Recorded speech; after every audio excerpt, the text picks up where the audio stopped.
Question 4 is a classic sort of question that you might get through all of your maths kind of career. We've taken a shape, we've asked you to find the area of it essentially, and then we're going to make it slightly more complicated by adding in some logic about either you might have seen it traditionally as painting, or we've now got some seeds just here.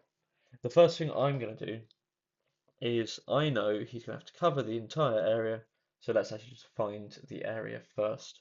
The way we're going to do this is, you can see, it's nicely been cut into 4 different sections for us. So I'm going to start with the rectangles, 9 times 7, so I'm going to have 63 meters squared, and then I've got 77 meters squared. I know eventually I'm going to have to do all of them added together. 77 squared, 77 plus 63. So I'm going to start that kind of chain going to make it a bit quicker for myself. I've now got this triangle just here. I've got width of 11, height of 9. So I'm going to do 11 times 9 is 99, divide by 2, and I'm going to get 49.5.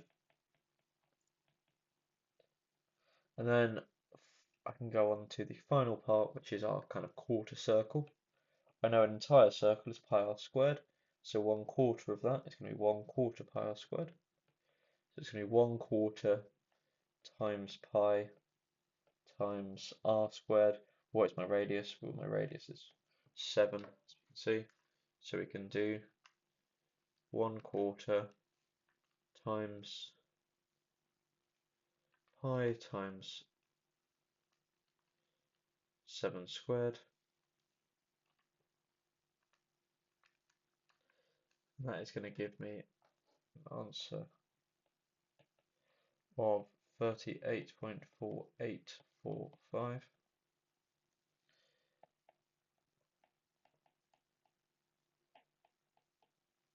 So I'm going to add on my other values.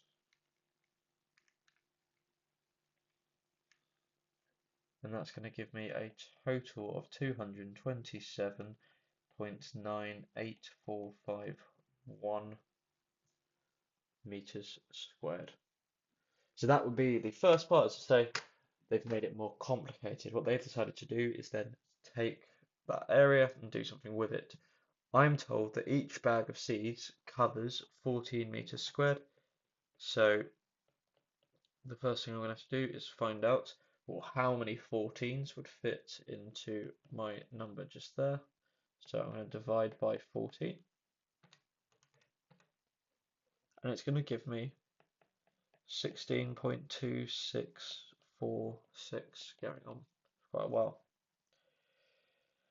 Now, this is where we run into a problem. I can't have a decimal amount of bags. So where some people might fall into a trap is say, okay, 0.2, that would round down, 16 bags of seed. If I were to do that, it wouldn't quite fill the garden. So I have to round up and buy extra seed. So this is approximately equal to 17. So then my final step is just going to be 17 times 10.95. And I'm going to get £186.15 as my total cost. Obviously that is going to be slightly larger than what it would be if I could buy the exact amount of seed. I have to buy the 17 bags to make sure I cover it.